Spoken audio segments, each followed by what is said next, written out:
Bonsoir, chers téléspectateurs d'Afrique Média à travers le monde. Parce qu'Afrique Média, c'est une télévision planétaire qui est suivie dans le monde entier. Et vous savez, Afrique Média permet aujourd'hui à tous ceux qui regardent de découvrir autre chose, quelque chose de particulier. Ce soir, effectivement, je suis le spiritualiste Sompoï Doué du continent africain. Je suis fier d'être africain et que ce soir, Dieu, comme je le dis tous les jours, m'a donné des pouvoirs pour aider l'humanité, aider mon prochain, pour permettre aux gens d'être heureux dans leur vie quotidienne. Et puis leur dire certaines choses à faire, certaines choses à ne pas faire. Parce qu'il y a beaucoup de règles dans l'invisible. Il y a beaucoup de lois qu'il faut respecter quand tu veux que ta vie soit meilleure. C'est pour ça que toujours j'attire l'attention des gens d'être positifs. Maintenant, comme toujours, avant de commencer, je vais faire un coucou à une artiste de Côte d'Ivoire, Nedi Guette, c'est la chanteuse reggae de Côte d'Ivoire, qui suit cette émission régulièrement. Et en plus, M. Théba Boya, qu'on appelle Boyo, qui suit cette émission d'Afrique Média aussi. Je leur dis un bonsoir et du courage. Continuez à regarder pour découvrir certaines choses, pour améliorer votre vie quotidienne. Ce qu'on donne, ce n'est pas la pratique, c'est pas la théorie, c'est la pratique pour que votre vie soit meilleure. Vous savez, la vie n'est pas compliquée. Il faut voir la vie simplement, elle deviendra simple. Quand tu la vois compliquée aussi, elle deviendra compliquée. C'est pour ça qu'on dit aux gens toujours d'éviter de se plaindre. J'ai des problèmes. Rien ne va. Quand tu dis rien ne va, tu attireras rien ne va aussi. C'est comme ça. C'est que tu dis que tu attires vers toi. Tu dors, tu te réveilles, tu remercies Dieu de t'avoir donné la vie. Maintenant, nous allons, comme régulièrement, répondre aux préoccupations des téléspectateurs. Parce qu'après chaque émission, les gens m'appellent d'à travers le monde. M'appellent aussi, ils font des messages, des emails un peu partout. J'essaie de faire un effort de répondre. Quand je parle d'un cas, les gens doivent écouter parce que ça peut les concerner. Ou demain, ils peuvent se retrouver dans cette situation aussi. Ils ont dit, ah, il y a un monsieur qui avait dit un jour, voilà. C'est comme on m'appelait pour dire, ah, tu as dit qu'il ne faut jamais dire ça ne va pas. Et on le dit vraiment, on se rend compte qu'il y a toujours quelque chose. Quand ça finit, il y a une opportunité pour en avoir. Mais quand on dit ça ne va pas, tu as dit ça ne va pas. Quand on dit ça va, tu as dit ça va, mais ça va, c'est lent. Vous savez, Dieu agit lentement, mais sûrement. Bon, la première préoccupation de M. Pierre de Côte d'Ivoire, il dit qu'il gagne l'argent, mais il n'arrive pas à épargner. Vous savez, on essaie de... L'argent, c'est une énergie. Et que quand c'est Dieu qui décide, vous savez, il y a le karma de chacun, il y a le destin. Dieu dit, par exemple, tu es né à tel moment, à tel âge, tu dois avoir tel montant d'argent. Ou à tel moment, tu dois avoir un quota de richesse, un quota d'enfants. Dieu te donne des dix, mais il ne te dit pas à quel moment, mais à toi de découvrir. C'est pas d'autres, quand ce n'est pas le moment, et qu'ils commencent à gagner, arriver un moment, Dieu les bloque pour dire que non, tu vas trop vite par rapport à ce que j'ai prévu. C'est là, bon, les sorties rentrent en jeu, on va percer ta paume, faire un trou, tu touches l'argent ne reste pas parce que l'argent est fait avec le mercure, qui est un produit presque misquide parce que le mercure est liquide, est solide. Tu vois, tu le jettes là, il peut rouler, tu peux l'attraper, tu vois. C'est-à-dire que c'est comme on dit, l'argent est insaisissable. C'est pour là, quand tu as l'argent, parce que les gens oublient souvent, quand ils ont l'argent, ils oublient Dieu. Parce qu'ils demandent, il y a posé plusieurs questions à des personnes pour dire, bon, l'argent que vous gagnez là, c'est pour qui vous donne cet argent? Ils disent, non, je travaille, c'est ma société qui vit, ou c'est l'État qui vit sur mon compte. c'est bien l'État vit, mais qui permet à l'État de virer. Il y a d'autres qui travaillent, on ne les paye pas. Toi, tu travailles, on te paye, ça veut dire que c'est Dieu qui te donne à travers l'État, à travers ta société, à travers le virement. Là, quand tu as de l'argent, il faut remercier d'abord Dieu. Il faut dire que Dieu, merci de m'avoir donné cet argent. Et même, je vais plus loin pour leur dire que demande à Dieu qui t'a donné cet argent de dépenser à ta place. Ce qui fait quand tu dis Dieu dépense à ma place, tu peux avoir l'argent, arriver un moment, tu oublies que tu as l'argent. Tu ne sais même pas. Tu oublies carrément. Mais quand c'est nécessaire, c'est important maintenant que tu te rappelles de cet argent.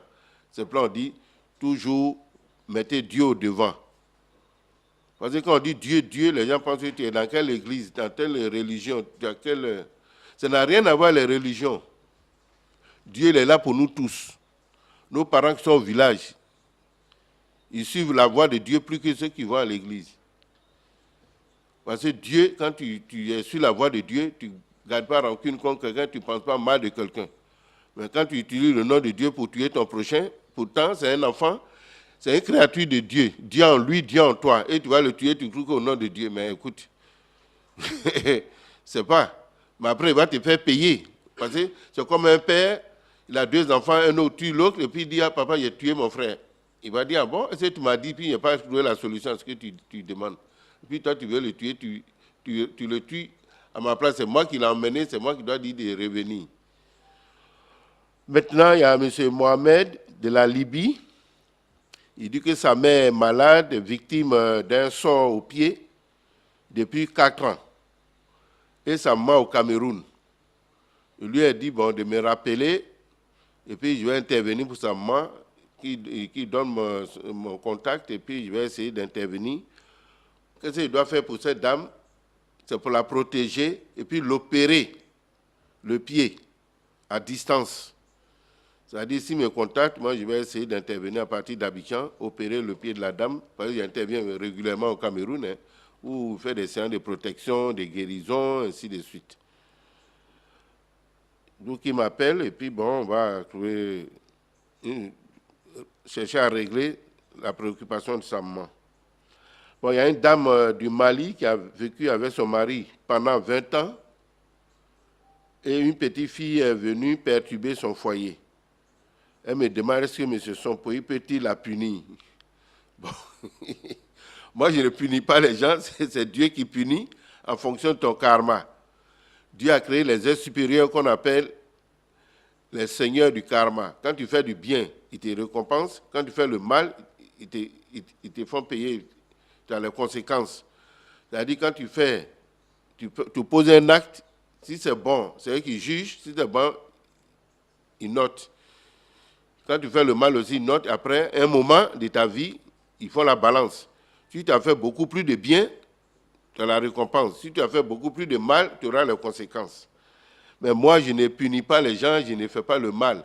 Si cette petite fille a perturbé ton foyer, c'est que d'abord Dieu a voulu qu'elle perturbe ton foyer. Parce que si tu lèves ton foyer, par exemple, tu es avec ton mari, tu dois devenir une nouvelle femme pour ton mari chaque jour.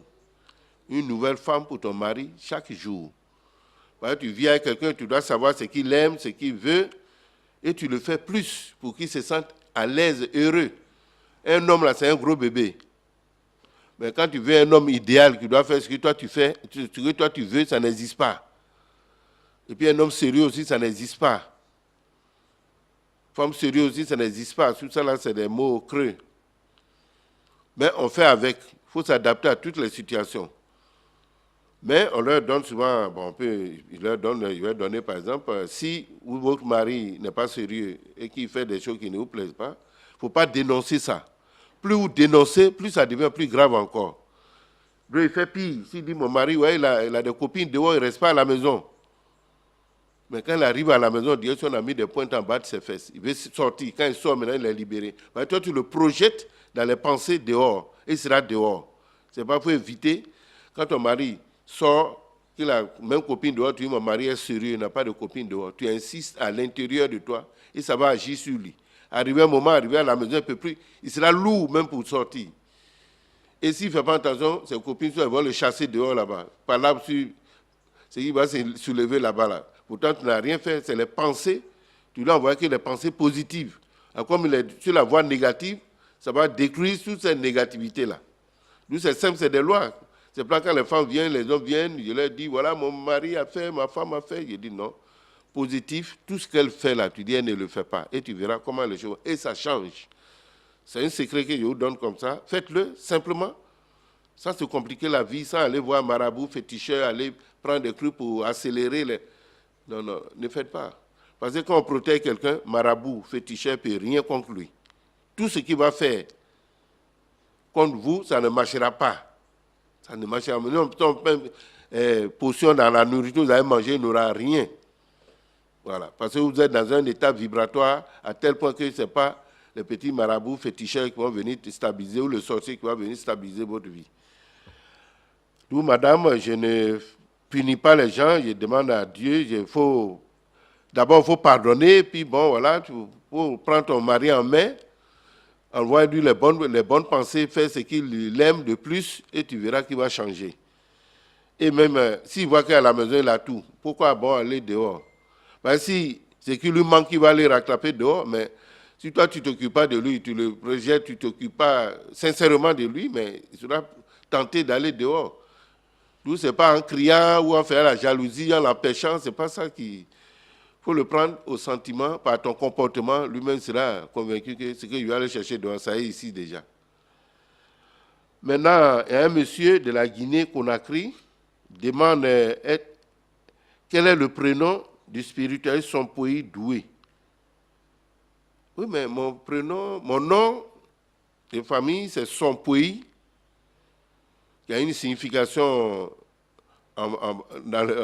chez nous, les Ouais, parce que je suis Ouais de l'ouest de la Côte d'Ivoire. Quand on dit Ouais, c'est les guerriers Oubé qu'on appelle Ouais. Chez nous, on ne connaît pas guerrier, on ne connaît pas Oubé, on dit nous sommes des Ouais. Voilà. Et que moi, je suis un Ouais. D'où je porte mon nom. J'ai le prénom, mais ça ne m'a jamais intéressé.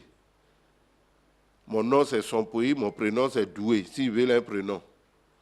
Maintenant, moi, tous mes enfants, ils n'ont pas de prénom importé. C'est-à-dire les prénoms des Blancs qui sont sur les calendriers, les gens viennent, quelqu'un naît, puis il commence à prendre un calendrier, puis il prend les noms en désordre. Les noms agissent, les prénoms agissent, mais je me mets d'abord sur les prénoms. Tous les noms qu'on porte agissent. Donc, il faut porter les noms positifs.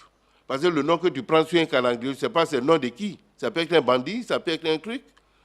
C'est comme, il y a des hommes aujourd'hui qui ont le nom, qui sont désagréables, tu prends leur nom, tu mets sur ton enfant, mais tu vas avoir tous les problèmes. Hein? L'enfant va tout avoir parce que c'est énergétique. Ça va agir sur l'enfant. Et dans sa vie.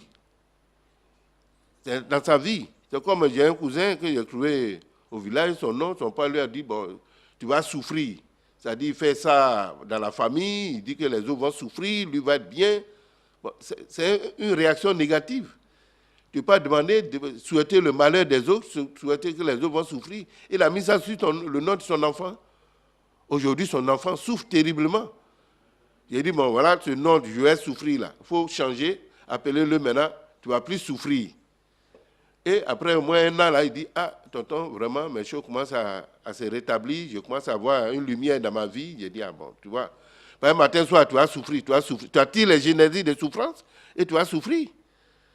C'est cela, moi, je donne le nom, les prénoms de mes enfants, il n'y a pas les prénoms importés, comme je le dis, quand on prend un calendrier, non, je leur donne le nom, ouais. Elles sont pays Bogia, elles sont pays Néenia, son pays, voilà. C'est le nom que je donne à mes enfants, des noms authentiques, ouais. Je suis fier d'être africain et je suis fier d'être ouais. Si Dieu m'a balancé dans ce milieu-là, il sait pourquoi. Maintenant, il y a un monsieur Abou d'Abobo, Côte d'Ivoire, demande si M. Sompoï peut faire un bédou magique pour avoir de l'argent sans se fatiguer. Mais Dieu a dit de gagner le pain à la sueur de son front. Et il y a beaucoup de personnes qui m'appellent, demandent si moi, il a même dit qu'il fabrique, il donne des bédous magiques. Moi, je gagne le pain à la sueur de mon front. Je n'aime pas la facilité. C'est là, moi, je permets aux gens, il y a des gens qui jouent au PMU, qui jouent à la loterie. Quand j'aide ces personnes-là, si Dieu dit ils vont gagner, ils gagnent. Mais moi, je n'ai jamais joué parce que ça ne m'intéresse pas. Parce que si je joue, je ne vais pas en avoir, je ne vais pas gagner. Parce que je me dis que c'est trop facile. Et quand on dit l'argent en vitesse. C'est pour souvent ceux qui viennent me voir quand j'interviens, je demande à Dieu de les protéger pour gagner. S'ils gagnent, je leur dis, si vous allez à la caisse, vous avez gagné, on vous donne l'argent, immédiatement, vous allez faire ce que vous devez faire. Mais quand on dit vous allez arriver à la maison pour voir, on dit l'argent en vitesse.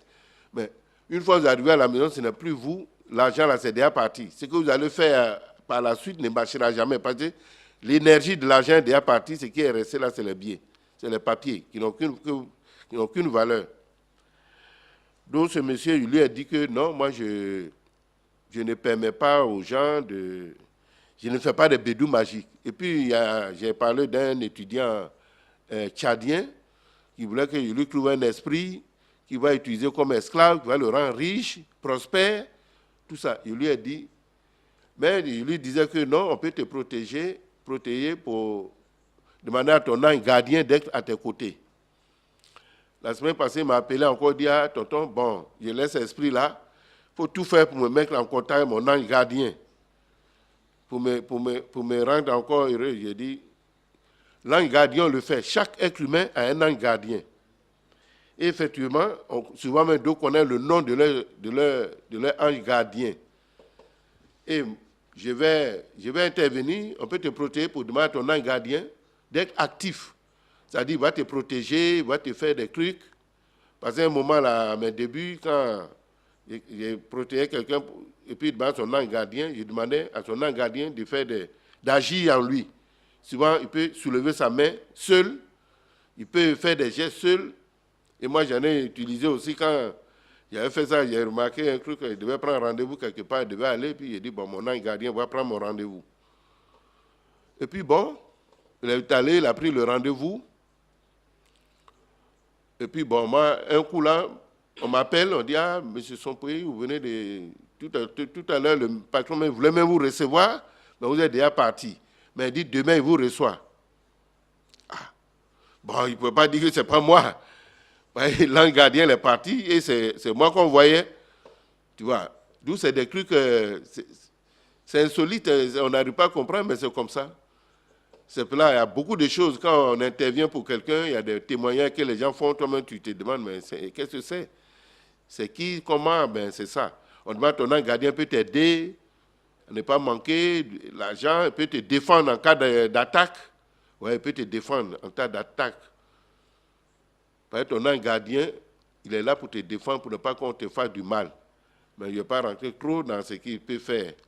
Mais quand on protège quelqu'un, on demande à son ange gardien d'être actif, et vous allez voir, ouais, ce jeune homme-là du Tchad, et cette fois-ci, il m'appelle, il dit, bon, je vais te mettre en contact avec ton ange gardien, mais il ne faut pas exagérer à lui demander l'impossible. Parce qu'il est libre de dire oui ou de dire non.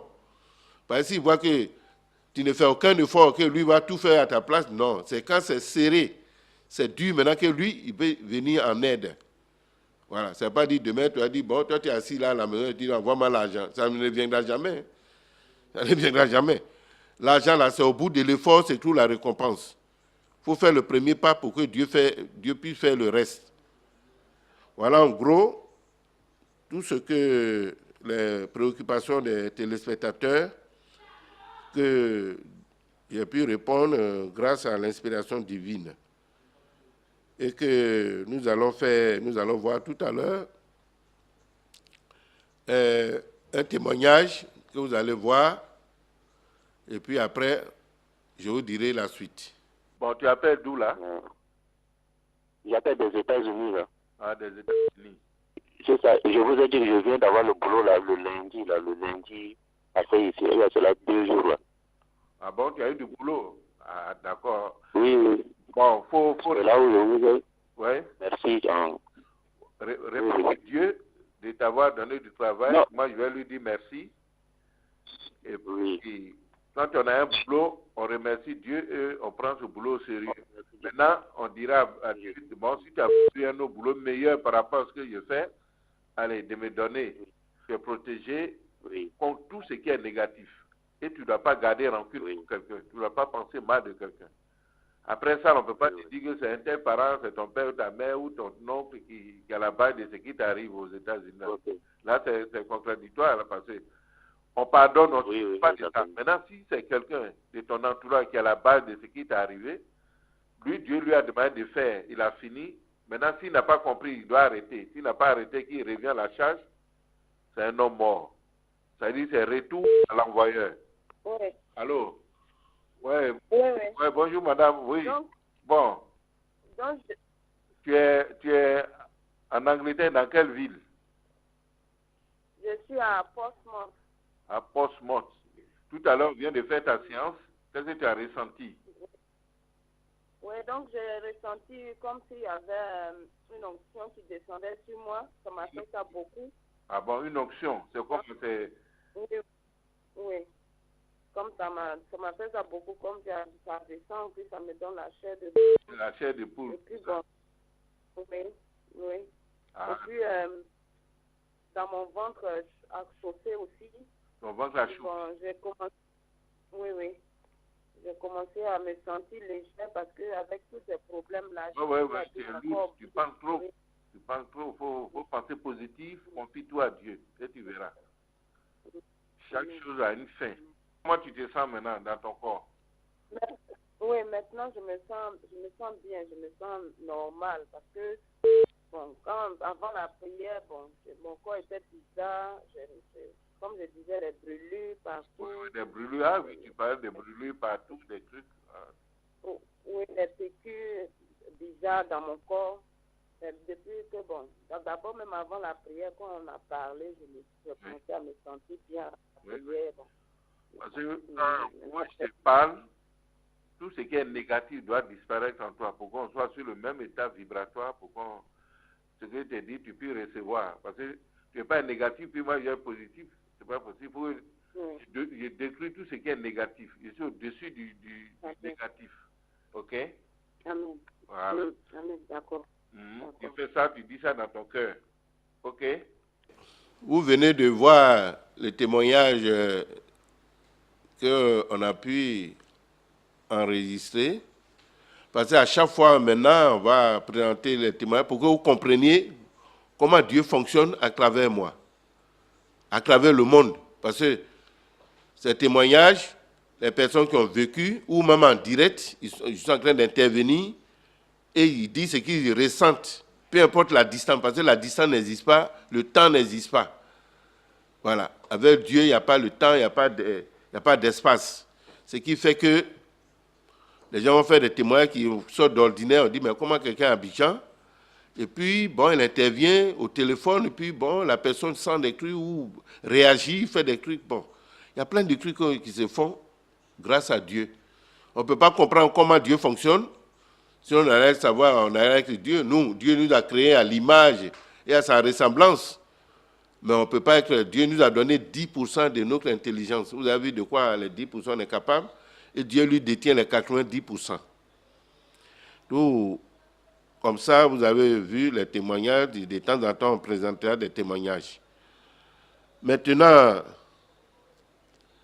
c'est que le thème d'aujourd'hui, on va se demander, est-il bon de faire tout en excès? Parce que quand tu aimes trop, c'est pas bon. Quand tu es trop riche aussi, c'est pas bon. Quand tu es trop pauvre, c'est pas bon. Le mot trop est de trop. C'est pour ça qu'on demande aux gens d'être modérés dans tout ce qu'ils vont faire. Parce que d'autres viennent là, ils appellent, ils disent, ah, moi j'aime trop ma femme. Et puis après, elle m'a déçu, je ne suis pas, bon, voilà. Quand tu aimes trop, le mot trop est de trop. Parce que quand tu aimes trop ta femme et elle t'aime trop, vous êtes en danger de mort. Parce que le sentiment le plus élevé de l'amour, c'est la haine, c'est la violence. Parce que si elle t'aime trop et toi tu l'aimes trop et tu lui fais un faux coup, ou elle aussi elle te fait un faux coup, la chose auquel tu penses, je vais la frapper, je vais la blesser, je vais la tuer. Pourtant, où est l'amour finalement?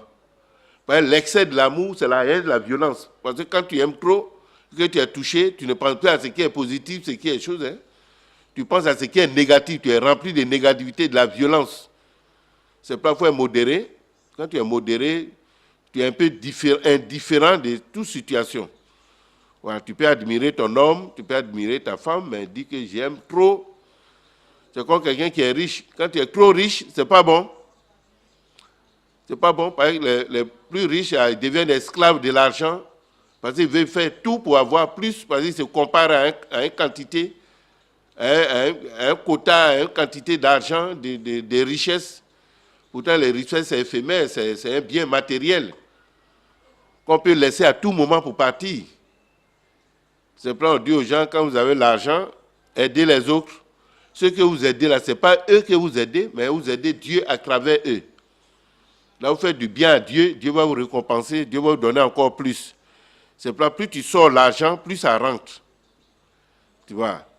Maintenant, on vous demande d'avoir un comportement, tu vois, être simple dans la vie deviendra simple. Ouais, quand vous êtes trop, quand on prend le cas, par exemple, quand vous mangez trop, pourtant, manger c'est nécessaire, mais quand tu manges trop, ça veut dire que tu as dépassé les limites. Tu ne peux même plus dormir, ton ventre te fera mal, tu ne veux pas dormir, tu as l'insomnie, tu vas tourner sur le lit, tu ne pourras pas bien dormir. Pourtant, c'est pour ça qu'il faut manger modérément. C'est pour ça qu'on dit souvent, quand tu manges, il faut laisser une partie de la faim. Faut pas, parce que là, si tu n'es pas habitué à cette faim-là, le jour que tu es un peu faim, mais tu te crois, c'est comme un enfant qui, on me disait, à l'école, on les a punis, et puis le midi, il n'a pas mangé parce qu'il avait tout, il mangeait matin, déjeuner, midi, il mangeait, 16h, il prenait son goûter, le soir, il mangeait. Et puis il dit qu'il est malade. Oh, je vais mourir, mon ventre me fait mal, je vais mourir. On dit, mais qu'est-ce que tu as? Sinon, depuis à midi, il devait manger, il n'a pas mangé. Et puis son professeur lui a dit, ben voilà, quand tu es habitué à manger, de temps en temps, il faut arrêter. Pour que tu sois habitué au moins, au moment où il n'y en a pas. Ce n'est pas à tout moment Dieu donne aussi. Il y a des gens qui sont riches hier, et puis aujourd'hui sont pauvres. On leur dit que c'est ça la vie. Mais quand tu es pauvre aussi, il faut demander à Dieu de te relever en attendant de donner ce qu'il a prévu pour toi. Donc, il ne faut pas être en excès dans tout ce que tu veux faire. Il faut être modéré. Tu vois, il faut être modéré. C'est pour ça, quand tu poses des actes, tu fais trop dans ta vie, tu vas avoir trop de problèmes, parce que ce que tu fais de trop aussi va revenir en trop. Et ce n'est pas bon. Maintenant, quand tu fais moins aussi, ce n'est pas bon. Il faut être au milieu. Vous savez, la température d'un être humain, hein, on a 37 degrés. Quand on monte à 42 là-bas, ça devient compliqué. Ce n'est pas bon. Quand on baisse aussi, ce n'est pas bon. Il faut être dans les normes. Il faut être là. Voilà. C'est pas, quand on dit que quelqu'un est riche, par exemple, ce n'est pas la quantité d'argent. Ne pas avoir un problème économique. C'est-à-dire au moment qu'il a besoin de telles choses, il a ça. Il est riche. Il y a des gens aujourd'hui qui ont des milliards, mais ils ne mangent pas bien, ils ne dorment pas bien, ils n'aident personne. Ils veulent multiplier les milliards. Après, quand la mort arrive, paf, ils abandonnent tout ça là. Est-ce qu'ils ont fait ça dans les banques? À l'extérieur, quand ils arrivent, on dit, il n'y a plus de compte ici, on envoie à quel nom, vous avez le numéro de compte. Et cette personne-là, ils ouvrent des comptes sans prévenir qui que ce soit. Ils font des signes secrets. Mais quand la mort arrive aussi, bon, l'argent reste en secret. Voilà. Les enfants vont aller réclamer personne, parce que personne n'est au courant de ce qu'ils ont fait. Voilà. Et ce n'est pas bon. Donc, quand tu gagnes, il faut aider ton prochain, il faut que ton entourage soit heureux autour de toi. Voilà. Donc, quand tu as l'argent, il faut être humble. Parce que l'argent, tu peux avoir l'argent aujourd'hui, devenir pauvre. Celui qui est pauvre hier, il peut devenir riche aussi. La vie, la roue tourne. Voilà, en gros, il faut être positif. Il faut chercher à avoir l'essentiel. Voilà. Parce qu'il y a d'autres, par exemple, qui ont au moins 10 voitures. Tu ne peux pas rouler dans 10 voitures, c'est une seule voiture. Tu vois, c'est l'excès. Maintenant, ces personnes, quelqu'un leur demande de me donner une voiture. Ah non, il ne peut pas. Tu peux donner la voiture à quelqu'un, il va te dire merci. Le merci là-bas, tu vas avoir beaucoup de bénéfices, hein, en durée de vie, en prospérité, en aisance. Tu vois, il y a beaucoup de choses que tu peux recevoir. C'est pas, quand tu reçois le merci tous les jours, c'est la bénédiction. Par exemple, une maladie peut venir, elle peut passer, parce que le merci positif peut annuler le négatif. Le négatif, c'est pas quand tu poses les actes positifs, Dieu te récompense, Dieu te donne ce qui est bon, ce qui est bien, tu es heureux. Tu es heureux dans ta vie, tu es heureux. Donc, vraiment, je demande aux gens de ne pas faire en trop, de ne pas avoir l'excès dans tout ce qu'ils font. Il faut être, même si on dit si tu es trop gentil, c'est pas bon. Quand tu es trop méchant aussi, c'est pas bon. Il faut être à la limite. Ouais, quand tu es trop gentil, on trouvera que tu es bête, tu es con, parce que tu permets, tu pardonnes, tu donnes. Ils ne savent pas que plus tu donnes, plus que Dieu te donne aussi. Plus tu aimes ton prochain, plus Dieu t'aime aussi. Mais si tu haïs les autres, Dieu va te haïr. Et puis au moment où tu t'attends le moins, que Dieu va te faire payer. C'est ça la loi du karma. Je pense que vous avez saisi l'essentiel et que tous les dimanches, à partir de 22h, je serai avec vous et que Dieu va le permettre tous les dimanches et que je vous souhaite une bonne soirée à tous les téléspectateurs d'Afrique Média qui suivent cette émission. Et puis, vous allez voir aussi que, en regardant cette émission, comment je passe sur le plateau, je mets des énergies positives. Ce qui fait que si vous avez des blocages, vous avez des problèmes, de colère, tout ça, en regardant cette émission, tout ce qui est négatif va baisser d'intensité, vous serez rempli d'amour, de douceur. Faites attention à ça et vous allez voir dans les jours qui vont suivre. Vous allez vous sortir de cette situation sans que vous vous rendiez compte. Mais vous remerciez Dieu à tout moment. Mettez Dieu au devant de tout ce que vous allez faire. Bonne soirée et à dimanche prochain.